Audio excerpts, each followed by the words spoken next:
The Aggies are back on KVNU. Hear every game along with the best coverage before and afterwards on News Talk KVNU, the home again for the Aggies.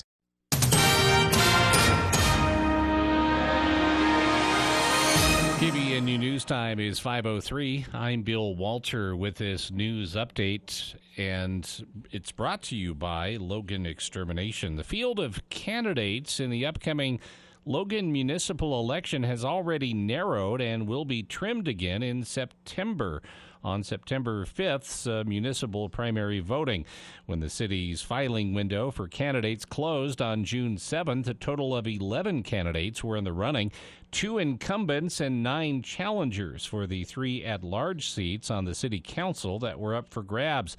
2 of the challengers, homeless advocate Nicole Bernard and Erica Hansen, have since withdrawn their names from contention. That leaves a still crowded field of 9 viable candidates whose names appear on the mail-in ballot sent to city residents starting yesterday. The incumbents are local businessman Mark Anderson and Utah State University retiree Jeannie Simmons.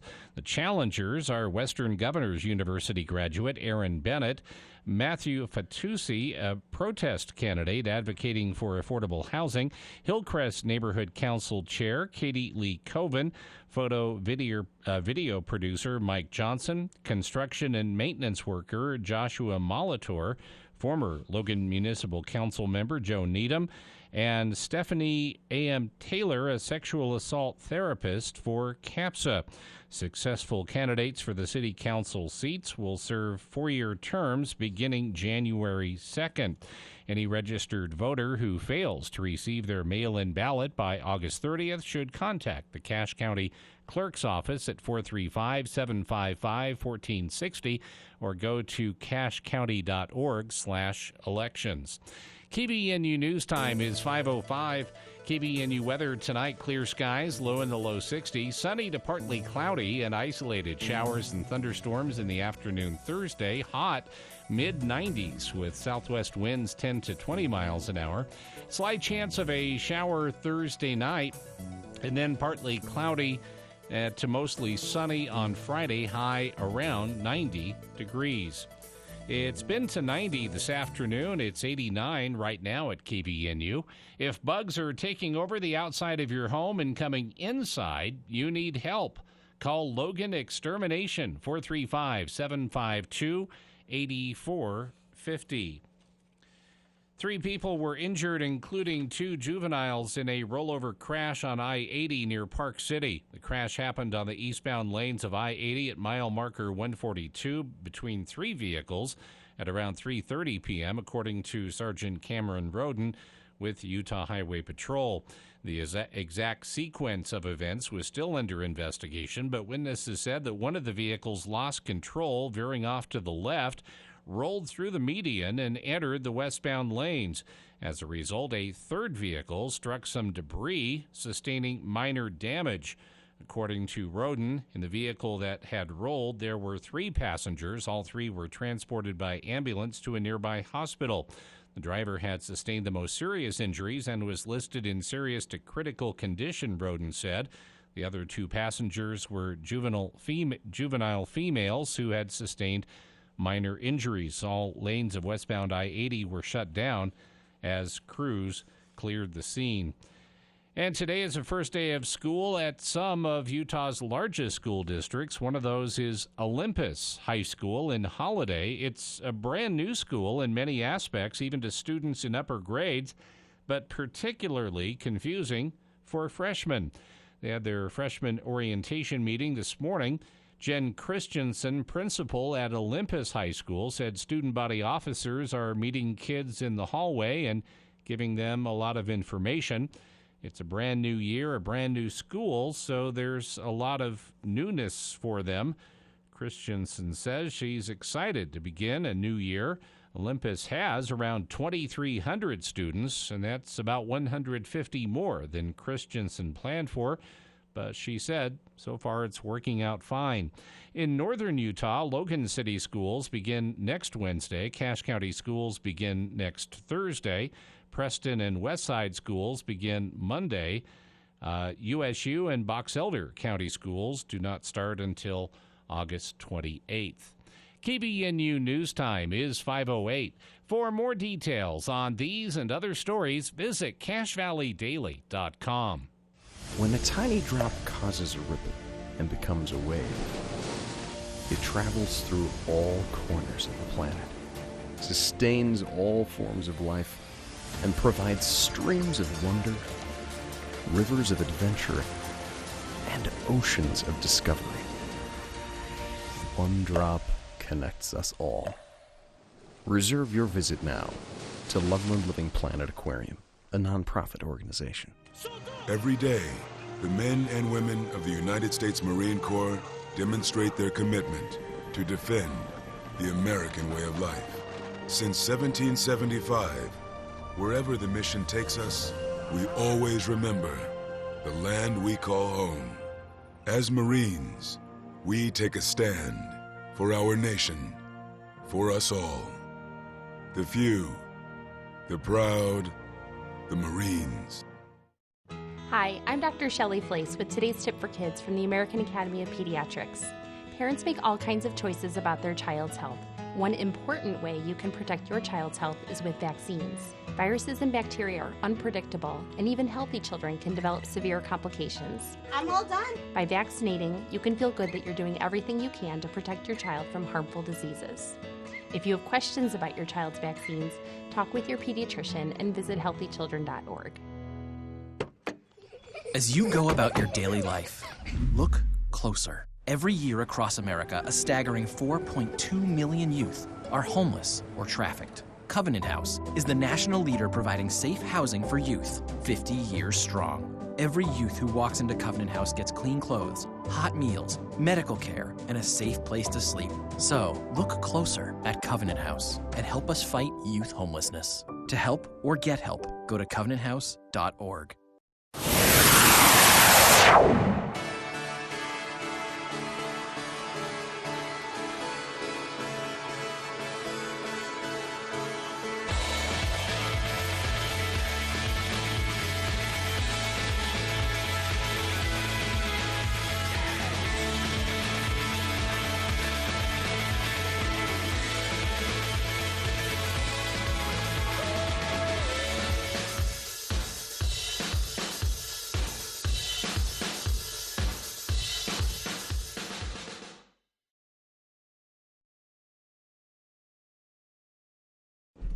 Welcome to KVNU's For the People, Hour 2 of today's show, Wednesday, August 16th. I'm Jason Williams, Bill Walter here in the studio as well. I want to give one more shout-out to Logan City Mayor Holly Daines. These Speak to the Mayor segments that we do each month with Mayor Daines. We also do one with North Logan Mayor Lindsay Peterson.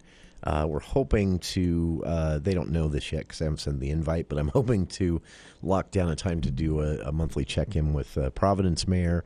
We're also, always open to one-time or somewhat regular events. That it doesn't have to be monthly with city council members and mayors from wherever you happen to live in the Valley. So if you'd like to hear specifically from leadership in your city, let us know, kvnuftp@gmail.com, and we'll prioritize those cities as we work to include more of this. But just a shout out to Logan City Mayor Holly Dansby.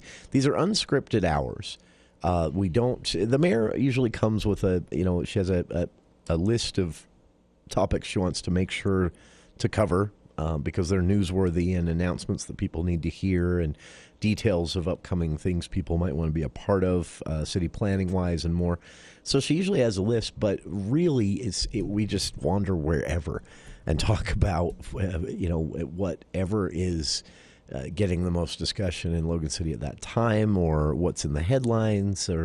But I really appreciate that she comes so prepared because no matter what question or topic I throw out, again, unscripted, she has an answer. And if she doesn't, she says, you know what, that isn't data that I have seen or that I know myself, but I'll find out. And she does always remember to get back to us. And so just a shout out for that.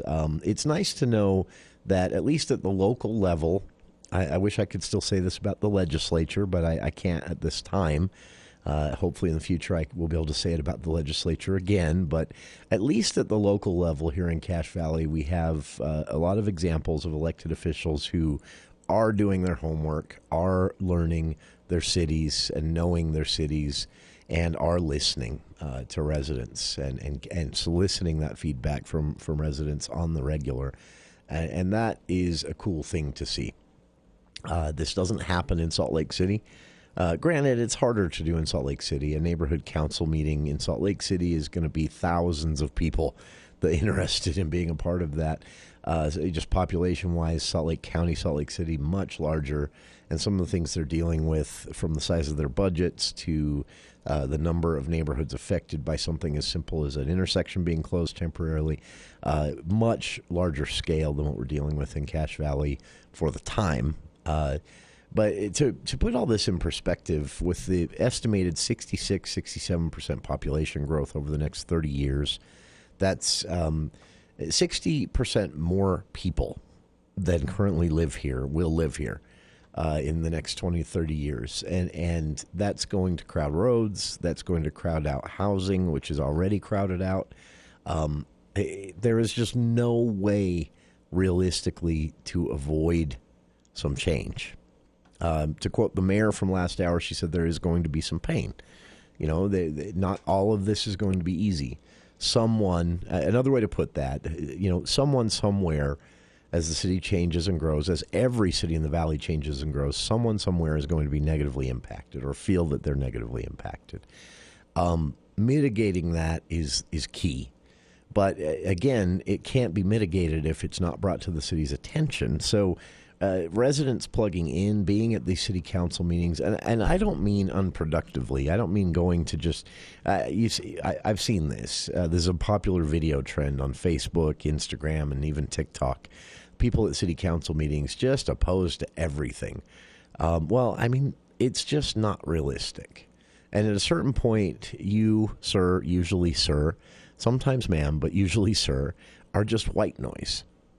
You are just taking up time with no effect, because we can't just be against every change. Now, that isn't to say that we just need to accept every change. Developers, we've seen this. Developers can have horrible ideas.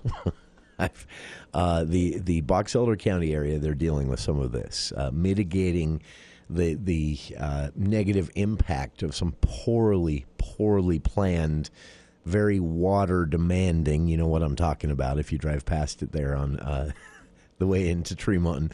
Planning by developers that was signed off on by counties and cities and even met with state ordinance or state law. So it was legal basically and approved and permitted, but in hindsight should probably not have been costing taxpayers a lot of money to basically make a bad idea work. That's expensive for taxpayers. It's time consuming for cities and planners.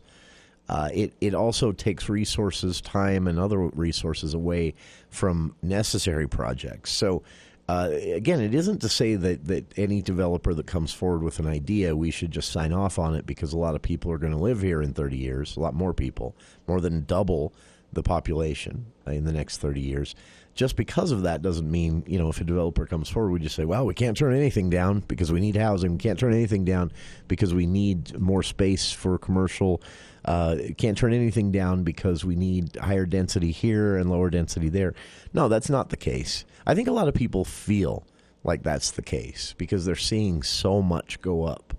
And I'll be honest, some cities are being more responsible than others. Some cities in the valley, I'm speaking about in the valley, some cities I feel are planning more than others. I think there are examples of cities that have, for the most part, just signed off on every development proposal because there was so much space.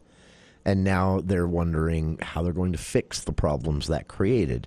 And what that is, that doesn't mean, that the houses shouldn't have been built, that the townhomes shouldn't have been built, that the apartments shouldn't have been built. Not at all. What it means is you should have planned it. You should have thought about the long-term impact on major routes in and out of your city. You should have thought about the impact on infrastructure because planned growth is there are endless piles of studies to show this. Planned growth is on average 30% of the cost of mitigation efforts for unplanned or bad planning when it comes to growth, when it comes to development, when it comes to even laying out roads within a city where they're building and paving new roads. So we know that. We know that it's cheaper. We know that it's better to plan. And again, we know that there are some examples of cities, even still today, that aren't planning like they probably should and are going to be costing taxpayers some money when it comes to the future. When they say, well, great, now there's no good road out of here. Everything has to be 25 miles an hour or under, and yet you can't really do that. You need some major inlets and outlets because people got to get to work in the morning. So what are you going to do? Well, now taxpayers have to fund a huge sound wall or a dividing wall between this highway and all the houses that we build all around it. We shouldn't have put that elementary school there as well. So again, these examples are all around us. Logan City isn't immune from this in the past. They've had to do some mitigation themselves when it comes to, that was probably a bad decision. We shouldn't have allowed that to be built there or there or there. But right now, I think you're seeing Logan City kind of in its prime. You're seeing a Logan City that has mitigated most of that already, and now they're just doing a good job and kind of setting the bar for planning the growth, for accepting the growth and planning it. And I think that's kind of where the rest of the valley might need to play a little catch-up. Not the entire rest of the valley. North Logan, for example, they're on board as well. They understand it. I think Hiram City, for the most part, has accepted the growth. Though, again, some signs there as well of maybe where the growth could be planned a little better, and some things that if you've lived there at the south end of the valley for a long time, you can look at right now and say, well, that's going to be a problem in 10 years. Providence as well. I think they've, the city at least, has accepted the growth. Residents, I'm not sure yet. North end of the valley, Hyde Park, it's not really on their radar as much right now, but they're watching everything else going on. I only have rumors for other cities, but I've heard rumors. Mendon City, I don't know, folks.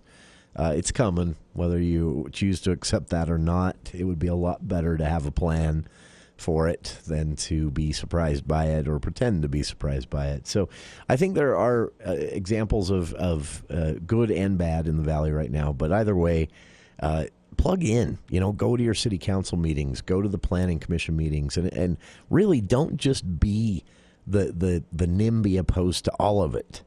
Be a productive part of it, because you can actually influence some change. You can make a difference that could directly impact your life. I watched it. So it's been a long time since I personally did any of this, because, being here on the show, being connected to our newsroom on a daily basis, a lot of times I can just check in with our news team and say, okay, what happened at the meeting last night? Okay. But I've decided that I just arbitrarily chose this mall area redevelopment project. I'm going to try to actually make time to go to some of these things, the council meetings, the planning commission meetings, the neighborhood meetings when they are planned for the future. Because it's really a fascinating process, and I'm not even a Logan resident. But it's a fascinating process to watch play out. And again, I at the last planning commission meeting, I got to see this. We ran some audio of it on the show, actually. But a business owner stepped up and said, he wasn't opposed to the project. He wasn't angry about it. He wasn't also very excited about it. I mean, he was neutral, if anything. But he was there just to say, look, the city requires we have a dumpster at my business location there on this same section of the mall area. He's in the corner of the area. He said, we have to have a dumpster required by the city, but if you looking at the proposal as writ now, if that curb goes there, the city's not going to be able to get in to dump our dumpster. And the developer said, oh, oversight on our part, our bad. Thank you for bringing that to our attention. And then he literally took a pen and squiggled out a part of that curb on the paper he had that was being projected on the overhead. And then the next iteration of the plan, they'd taken that out. But there's a chance that if that business owner had not come to the meeting, that never got brought up. The developer had no reason to say it or to consider it. The city had no reason to consider it. The business owner, though, knew where they prefer to put their dumpster in their own lot, and that if they put it there, the curb would stop the city from being able to get in to dump it. That sounds like such a trivial thing, but imagine the impact on that business owner had he not come and spoken up. And it was such an easy thing for them to change. Another resident, I think the best example in all of this regarding this one proposed development, again with the mall area, residents in the Adams neighborhood, the impact they've had on this, because so what I saw at least at the Planning Commission meeting, what I heard in some of the audio at City Council meetings, residents have come forward with their major concern. Very few people have said this shouldn't happen. Most people have said, you know what, it's great to see something done with that property. You know, the mall has been kind of just in decline for more than 2 decades, and the area can be used much more productively for the health of the city, for residents, for businesses. But if that many more people are going to live in the neighborhood because of some high-density housing that will be constructed, we already have a traffic problem on 2nd East, which if you've been on 2nd East, especially in the afternoons, yeah, there is a traffic problem there. And so residents said, you know, what about a stoplight? But what I found out is residents have wanted a stoplight for years. One man stood up and said it takes him like 20 minutes just to get out of his driveway sometimes because he has to wait for the traffic because there is no break. There's a light at 10th North, but from there to 14th North, nothing. And so he's just stuck waiting until the traffic breaks. And he said 20 minutes one time I waited just to turn right out of my own driveway. So they asked for a light. And the city has basically said, you know what, we can do that. That's feasible. There's space for it. It's an appropriate distance from the other light as far as traffic flow goes. And it would mitigate some of the bottleneck at that intersection. The city also, again, has the option to widen that intersection. That was, some planning years ago, leaving space to widen it if needed. And now it's needed. So, again, my point here is that don't just if you're a resident who could be impacted by this, if you're a Logan resident, even if you live in another neighborhood, but you drive through the area often, don't just watch it happen. If you have an opinion, again, preferably one that's different from I hate change and none of this should be happening, because then you're just white noise. They've heard that a million times and it's just not realistic. Go be a part of it. Offer your opinion. Email it to them. Call and leave a voicemail. Any way you can. But it really, it's a fascinating process to watch play out.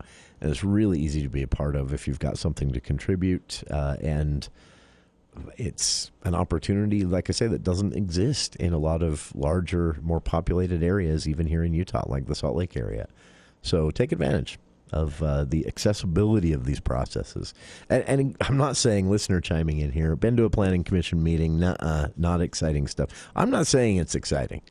It's watching a bunch of people spend an hour, maybe 2, discussing a proposal in fine detail sometimes. But it is a process that, the end result of you'll be affected by if you're a Logan resident. So go. And if you have something to offer it. 753-5868. That stands for our show as well. What do you think about all this? We'll be back right after this. This is Dr. Red, chiropractic physician with Red River Health and Wellness. Are you suffering with fatigue, brain fog, headaches, intestinal issues, weight gain, and you haven't been able to find any answers? I was struggling with constantly being hot, struggling with not sleeping, being able to fall asleep, stay asleep, or even wake up the next morning. I had very high levels of inflammation and memory loss. Memory loss was the scariest part. Red River Health and Wellness can help you. The sleep improved, my memory's coming back. Every time I remember something, I still get really excited. I go walking every morning now, which I've never done before. I've always really wanted to be that type of person that wakes up early enough to enjoy the sunrise. I get to do that every morning now. Our goal is to teach you and educate you so you know how to manage your condition a lot more effectively and you know what to do and what not to do for the rest of your life. Schedule your appointment today at 855-55-RIVER. Red River Health and Wellness with offices in Logan, South Jordan, Springville, and St. George. Call Red River today. My Shiro doesn't always wear a cape, but she always has time for a hug, a smile, for going the extra mile.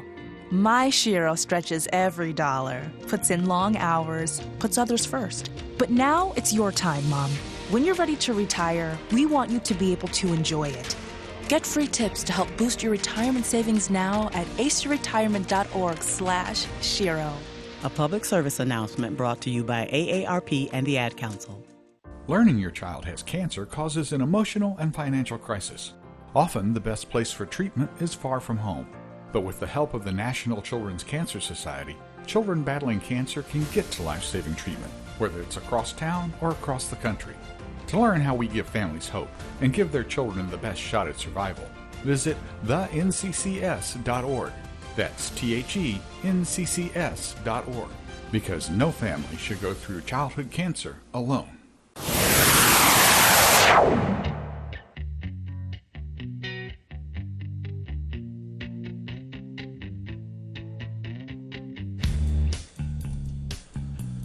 Welcome back to KVN News for the People. Listener chiming in here. We'll just throw this out before the news. We can keep going on this topic if you want. I'll let listeners decide. 753-5868. Talking about, the importance of getting involved and not being cynical, and also not just being, the person who shows up and says, I hate change. None of us really like change, especially if it's forced on us. But being the person that just shows up at a council meeting every time and says, I hate change, we shouldn't do anything. Don't be that white noise that gets ignored because I've heard it a million times. But talking about the importance of getting engaged in planning commission meetings, city council meetings, all of this, on this specific mall development project or anything, listener chimes in and says, a personal story.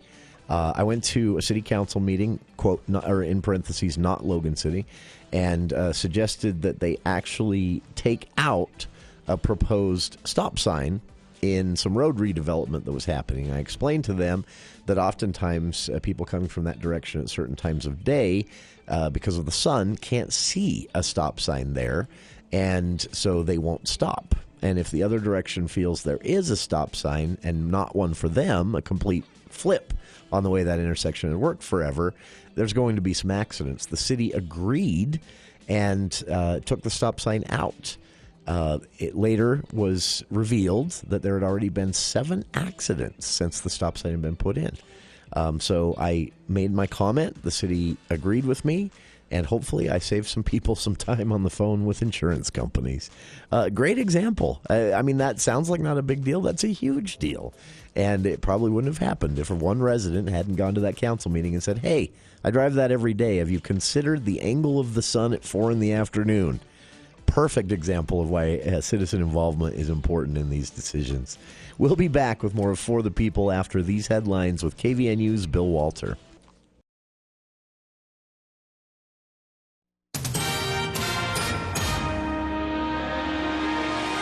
All right. Thank you, Jason. KVNU News Time is 5:31, and the news brought to you by U&I Furniture.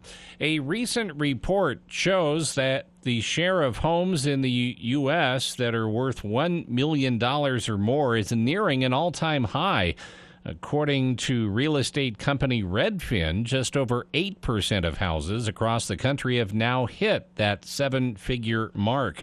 The company says the share of million-dollar homes has doubled since before the COVID-19 pandemic. In Utah, those numbers are much higher. Redfin estimates the share of million-dollar houses in the Salt Lake City market is roughly 1 in 3, or 33%. Statewide in Utah, just over 20% of houses currently for sale, or 1 in 5, cost at least $1 million, according to housing analyst Dejan Eskic. That's about 1,800 out of 8,700 total houses listed on UtahRealEstate.com. Eskic says it's a tighter and tighter housing market. Eskic, who works as a senior research fellow at the Kempsey Gardner Policy Institute, noted that million-dollar homes are no longer just in areas traditionally considered to be exclusive Wasatch Front neighborhoods. Utah home prices have fallen from their peak last year, but almost every month since the beginning of this year, they have climbed. Meanwhile, mortgage rates just hit their highest level since November. The Biden administration today announced nearly $200 million in federal infrastructure grants to upgrade tunnels that carry streams beneath roads, but can be deadly to fish that get stuck trying to pass through. Many of these narrow passages, known as culverts, often made from metal or concrete, were built in the 1950s and are blamed in part for declining populations of salmon and other fish that live in the ocean but return to freshwater streams to spawn. By extension, fisheries, including tribal-run operations in the Pacific Northwest, have experienced losses they blame in part on such barriers as culverts and dams. Some of the 169 projects that make up the first batch in a $1 billion initiative being rolled out over 5 years under the 2021 Infrastructure Investment and Jobs Act would upgrade the culverts or replace them with bridges to allow water and fish to flow more freely. Now, some of the other western states that will receive money through all this are California, Oregon, and Idaho. A driver was killed. Another was arrested after a head-on crash in Washington County. Law enforcement responded to the scene just west of Valley View Drive in St. George Tuesday morning. They said a small Chevy pickup truck was traveling westbound when a full-size Dodge truck going eastbound hit the Chevy head-on. The driver of the Chevy later succumbed to his injuries, police said. The Dodge driver was arrested for negligently operating a vehicle, resulting in death and reckless driving. The crash remains under investigation. Neither driver was initially identified, but St. George police said that they were both men. KBNU News Time is 4:34. UNI Furniture has always been here to give you great value for your money. When it comes to home furnishings, it really is always a better buy at UNI. And right now, UNI is closing out last year's model mattresses. Closeouts on new models and displays, too. Memory foam, innerspring, and hybrids from a number of different name brand manufacturers. And ask UNI to show you this popular copper-infused mattress that sleeps cooler. And did you know UNI has a good selection of sheets and mattress protectors, too? UNI Furniture, over 90 years in downtown Logan. There's always a better buy at UNI. FEMA is deploying additional personnel to help identify the victims of the wildfires on Maui. Jonathan Green is Assistant HHS Secretary for Response. We currently have 75 emergency response personnel deployed, including 25 experts from the National Disaster Medical System's Disaster Mortuary Operations Response Team. At least 107 people are now confirmed dead. Many are still unaccounted for. We're hearing from Sean and Leanne Toohey, the family accused by former NFL player Michael Oher of faking his adoption and taking his money. Their attorney, Steve Faris. They provided not only financially, but the love and affection that parents should give. And they were able to give it. They don't need his money. Oher recently said that he learned the Tooheys did not adopt him, but rather placed him under a conservatorship. Stocks closed lower. The Dow and the NASDAQ both down more than 100 points. Daria Albinger, ABC News. KBNU weather for tonight. Mostly clear skies, low in the low 60s, sunny to partly cloudy on Thursday. Isolated showers and thunderstorms in the afternoon. High in the mid-90s with southwest winds 10 to 20 miles an hour in the afternoon. Slight chance of storms Thursday night, partly cloudy and still warm on Friday, but those southwest winds hanging around during the day Friday, high around 90. It's been to 91. It's 90 degrees right now at KBNU. KBNU weather brought to you by Whole Tree Care. Your trees and shrubs are growing like crazy. If they're blocking your view or posing a potential hazard, call Whole Tree Care. They trim, shape, and remove trees. Call 435-760-6587. You can always get more news at CashValleyDaily.com. The landscaping season is now in full swing, and Canyon Landscaping is still booking for this season. For over 2 decades, Canyon Landscaping has been Cache Valley's leader of new and existing home landscaping projects. Spots are filling fast, so don't wait any longer for your outdoor living to become an extension of your home. To get your project going, request an appointment online at canyonlandscaping.com or call 752-3838. Let's get started on your yard. 752-3838. Canyon Landscaping. Look for the leaf. Chronic pain gets in life's way. But now you can fight back with chronic strength using the Vim app from the Arthritis Foundation. You'll find tips and tools to help you manage your chronic pain, set achievable goals, and be a part of a community that offers support. With the Arthritis Foundation's free Vim app, you'll take back what chronic pain has taken away. Download Vim at arthritis.org/Vim. That's arthritis.org/VIM. The Aggies are returning home. Beginning this season, USU football and basketball will be back on KVNU. Touchdown, Utah State! Listen to every game, static-free at 102 FM, 610 AM, and online at kvnutalk.com or the KVNU mobile app. It's recovered by Utah State, and the Aggies get the touchdown. The season begins September 2nd when Utah State travels to Iowa to face the Hawkeyes. Join us in welcoming the Aggies back to KVNU, the home again for the Aggies. My name is Luis Fonsi. A lot of people don't know enough about Alzheimer's. Don't be afraid to ask questions. Don't be afraid to get help. No one should face Alzheimer's or other dementias alone.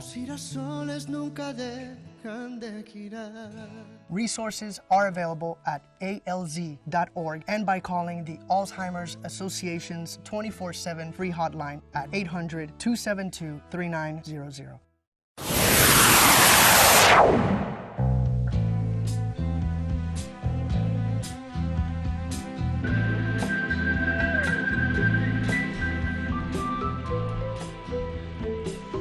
In honor of this announcement, and it's always been one of my favorite Starship songs. It's when they were still kind of into their Jefferson Airplane hippie mode kind of music. That's sort of the song that when someone says, I don't really know their music, and then you play that and they know it. They're one of those bands. There are a lot of bands like that I remarked on this. Most people, Journey is like this for a lot of people. Everyone knows Don't Stop Believin'. Everyone knows the love song, the ballad. But almost any Journey song, if you play it for someone, they'll know it. Yeah. I can sing word for word some of the songs, and I don't know the titles. and we ran into you there at Escape. The Journey Escape was the name of the tribute band. Yeah, the Journey tribute band. And there were a couple of the songs that they did. I'm like, let's see, I think I know this song. This is a Journey song, yeah. Yeah, you've heard them. But they were they're super uber recognizable songs, and then there are the other ones that are like, oh yeah, they did this one too. That's, and again, you always are surprised how many of them you know, and how many of them you could sing word for word. But you don't know the titles, and you would be hard-pressed to name the band if you hadn't heard it at a Journey tribute show. But Starship's like that for me, and for most people, I think. But again, the reason we're talking Starship here is a pretty big announcement. We're trying to help get word out on this. They're still coming. Yeah, they're still coming. It's not canceled. But we're trying to get word out on this because the concern is with the announcement coming so close to the concert date, which is this Friday, August 18th at 7 p.m., that we're trying to help get word out because we don't want anyone who bought tickets to not hear this news. The concert has been moved for a very good reason.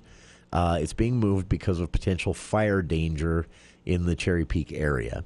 It's very dry out there, and Valley and state fire managers have let the venue owners know this is probably not a good idea due to the dry fuel that exists in the area. So With just days to go until the concert, the Starship concert planned for this Friday at Cherry Peak will instead be this Friday at the Green Canyon High School football field. And Bill, as you mentioned, and I take it Green Canyon's not playing that night. Yeah, hopefully, at home. hopefully they've checked. Or they all show up in their jerseys and their football helmets. Because they're not going to argue with Starship, right? When the band members show up and say, we're playing here tonight, I think most people are going to go, okay, yeah, I assume you know what you're talking about. Yeah, I think Green Canyon's on the road. But, yeah, they are. It's they're on the road, and it is they've done this before. As you mentioned, Bill. So Scotty McCreery, his concert and a few others were moved during that super drought year where everything was just so tinder dry and dangerous. I think that was at the request of McCreery's band. I heard. Well, that and I think or was it the Forest Service and others said you guys probably should not be holding any concerts here for right now for a bit. That was. In those cases, there was the opportunity to give more notice. In this case, again, the reason we're talking about it here, we're not affiliated with Starship. I don't get a kickback from them. Although, I did. If they wanted to, I wouldn't say no. But we're not affiliated with the band or with Cherry Peak. But we don't want to hear of anyone who bought a ticket showing up at Cherry Peak at 7 o'clock Friday night and going, Where is everybody? Did I not get the memo? Yeah. So spread the word on this. If you know anyone, if you yourself have Starship tickets, pass it around to everybody you know. The Starship concert planned for this Friday, August 18th at 7 p.m. at Cherry Peak has been moved. And so now will be a Starship concert Friday evening. Same time and date, Friday evening, August 18th, 7 p.m. still. But instead at the Green Canyon High School football field. Home of the Wolves. Yeah. So that is, by the way, that's 2960 Wolfpack Way North, if you don't know where Green Canyon High School is. Also you can just Google it. Kind of known as 200 East. Yeah. But that's cool. Second East and go all the way north. So, but yeah, again, Starship concert has been moved. Some of the details as planned on how this will work. They've done this before, so maybe you've experienced it. For those who haven't, they basically set up the chairs or set up the space on the football field, and the camp chairs still allowed. In some areas, regular size camp chairs will be allowed. They'll have special sections for that, they said. Otherwise, they request that you please, bring a low-profile chair so that others can see. Don't be that person. Yeah, like happened to my wife and myself Saturday night. So we had really low rider chairs. If you can, bring those low-profile chairs. But if you can't, they will have some sections, limited space, but some section space for regular-sized chairs as well. And then, now this is what makes me actually think this, for a concert like this and a band this well-known, this might actually be a good thing. They're able to use some bleacher seating in what would be, at Cherry Peak, the B section, which is further up the hill. Yeah. In this case, that will actually be bleacher seating at the back of the football field there. And so that actually, I think, gives B section a better view of the stage. And plus you get a bleacher. You don't have to. Yeah. Yeah. Sit in the dirt. Right. So big improvement. Yeah. That's if you have any questions or for any reason this means you're not going to be able to attend, I can't imagine it would. I will point this out too, and I don't mean this as a shot at Cherry Peak, but one of the reasons that concerts there are difficult for me is the time you get home after the concert, if it falls in the middle of a week. Or if you've got plans the next day, because getting out of there can be a lengthy experience.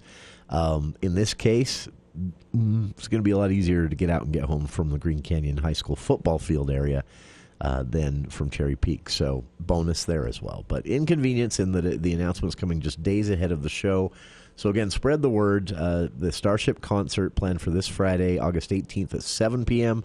has been moved from Cherry Peak due to fire danger concerns to Green Canyon High School, the football field. So pass it around. Transitioning now to a far more negative story, but man, did this catch my eye because of the last name And I'm not implying anything other than it is noteworthy. But for the second time in a couple of years in Utah, the Gibson name is in the headlines for not great reasons. The last time, of course, was a congressional candidate, former Weber County Commissioner, and now former Utah Ag and Food CEO, I forget which title they give him there, president, I don't know, overseeing the Utah Ag and Food, but appointed by Governor Herbert, Kerry Gibson. He was in the news during his congressional campaign. It was discovered by journalists that he had fibbed about his college education at USU. There was a Weber County issue in which he was accused of, an investigation ensued, and then was hushed, and then came out showing that he was actually found to have done what he was accused of, misappropriating funds in Weber County as Weber County Commissioner. And then after he lost the nomination contest for the congressional race, then the investigation was revealed into his time at the state agency, the State Department of Ag and Food, the Utah Ag and Food department that he oversaw, where misuse of funds there as well. So career ended in scandal, and the Gibson name quietly went away. For those not familiar with Weber County, the Gibson family is quite famous there, both in politics and farming. Tragic story, though, last week. And the reason this caught my eye is I've known Ron Gibson for actually quite a long time. He's been a frequent guest on the show over the years for his work with the Utah Farm Bureau Federation. He, up until this week, when the announcement was made that he'd resigned, was president of the Utah Farm Bureau Federation and had joined us here on the show many, many times. A fun guy, a really knowledgeable guy when it came to agriculture and farming in Utah, some of the challenges we were facing there. He'd been a key part of discussions about the state's water conservation legislation and how that might inadvertently negatively impact agriculture, and also how the state can help those in agriculture transition to more water-friendly irrigation techniques and equipment. So a person that had been very involved, and again, I always had a really good time talking to him because he was just funny. Sadly, though, I was shocked by this story. He has resigned as the Utah Farm Bureau Federation president after a video surfaced of him basically slapping an employee on camera.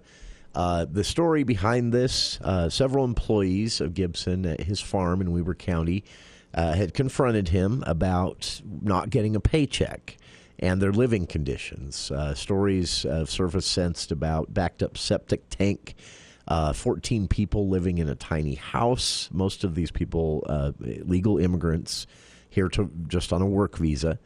During the confrontation, the employees confronting Gibson about not getting their paychecks for over a month and saying, look, we're running out of food. During that, there was an exchange. It got a little bit heated, and Gibson backhanded one of his employees. That was on film. Someone was holding their camera out, and the video was recorded and sent to KSL News. And that video clearly shows Gibson, age 50, telling an employee to shut up and then just basically hitting him in the face with the back of his hand. That injury did require medical attention. Journalists were able to get records of that.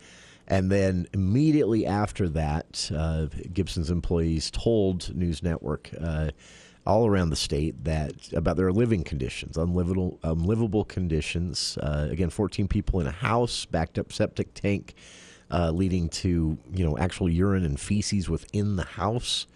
And one worker said in an interview, while Rob himself is on trips and adventures with state lawmakers and more. Gibson at the time was booked into the Weber County Jail on one count of assault and was quickly released. And took a leave of absence at that point as president of the Utah Farm Bureau. And Farm Bureau spokesperson in a news release said these allegations that's coming to light will be investigated. After that seemed to be the end of it. New allegations surfaced Because of the preliminary days of the investigation, it was quickly discovered. This has now turned into not only allegations of, mistreatment of employees, illegal and very improper living conditions. Now this has turned into an investigation of fraud and human trafficking, believe it or not. Which, of course, has led to just yesterday Gibson going from a leave of absence to actual resignation. In his original statement, he said, "I'm disappointed in myself. I have deep respect for the men and women working farms all across America, including those working mine. I simply could not manage the farm without their help, and we wouldn't have the abundance we do in this country without them." After that, no statement has been released from Gibson when it went from leave of absence and I slapped my employee to now an investigation, much more serious investigation of fraud and human trafficking. Gibson has been silent but has resigned his position as president of the Utah Farm Bureau Federation. Teresa Romero, president of United Farm Workers, put out this statement and said the situation is disturbing and unfortunate and really, unfortunately, not uncommon. The courage of these workers is remarkable. They clearly are facing retaliation, including in the video physical violence, but they were still working and at the same time trying to hold this man accountable. The man, as then at least head of the Utah Farm Bureau, is supposed to be a leader in the community, but the only ones showing leadership were the workers themselves. Strong statement there from the Utah Farm Bureau, or excuse me, from the United Farm Workers Union. Why this became a fraud is, I think, obvious. You can infer pretty easily how this quickly became a fraud investigation. He wasn't paying his employees, and the money was going somewhere, and the incoming money was going somewhere as well. But human trafficking, no more details have been released. I could only speculate. But again, quite a story from the original video of Ron Gibson, president of the Farm Bureau, abusing his employee, which was bad enough, slapping an employee who had confronted him about not receiving a paycheck for over a month, telling him, "Look, we're running out of food."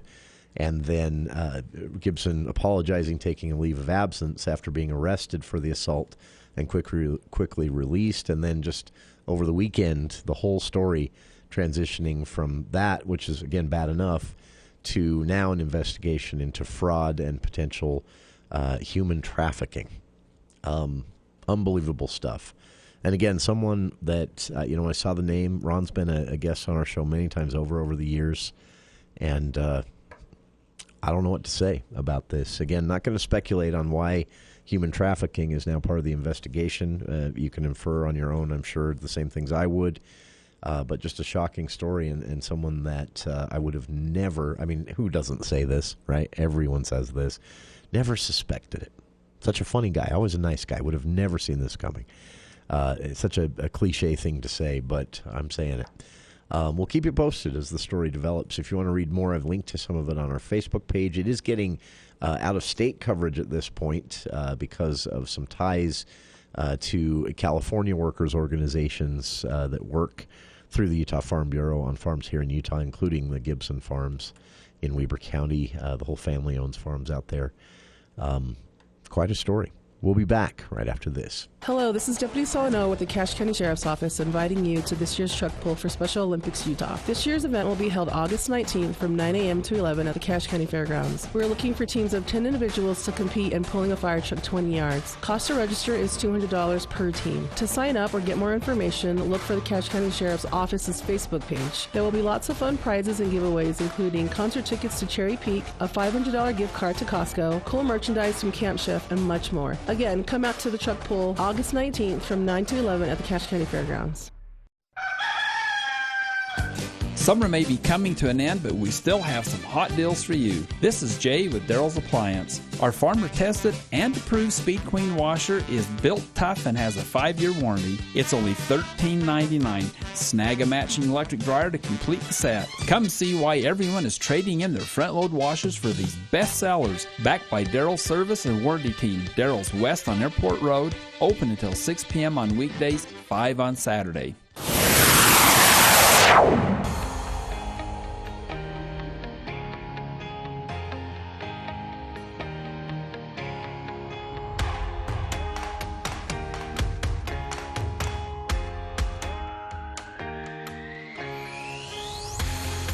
Welcome back to KVNU's For the People. Really cool spotlight on USU soccer, women's soccer there at USU, and some goals they have for their 2023 season. This is, again, a really, really cool interview that I'm looking at them right now. Our friends at Full Court Press, just in the studio next door, broadcasting at the same time we are. Hosts Jason Walker and Eric Franson spoke with Manny Martins, and it was an exclusive interview they got to talk about the upcoming USU women's soccer season, and it is available on their podcast feed, but I got a chance to listen, and just a really cool story of how this soccer team has built up year after year, and some of the talent they've both stumbled upon and recruited. And so, end result of all this work, they've been picked to be somewhere in the top 5 in the Mountain West preseason polling because of their performance so far. And that means they're only, according to Walker, 9 points behind the most favorited team, which is Wyoming. That's pretty cool. So if you're looking for kind of a more off-the-beaten path sport to follow this fall, check out USU Women's Soccer. The cards are stacked in such a way this could be a pretty exciting wrap-up of their season. So put a pin in it, as they say. Rare you get some sports news from me, but just a great story at CashValleyDaily.com, which also has links to the podcast of the interview Eric and Jason did on Full Court Press last week. Check it out. It's a fun story, and again, probably one of the more exciting things you can be watching coming out of USU, at least until the basketball season starts. No offense to the football team. I realize I just offended a million people at USU, but really, really cool story about USU women's soccer. Check it out. A link to it on our Facebook page. And I promise I won't talk about sports tomorrow. Tomorrow, Charlie Schill joining us for the For the People Theater Hour. And in hour 2 of tomorrow's show, it was supposed to be today, postponed until tomorrow. Representative of the World Trade Center of Utah. We're going to talk about what Utah is trading and importing and what the future holds.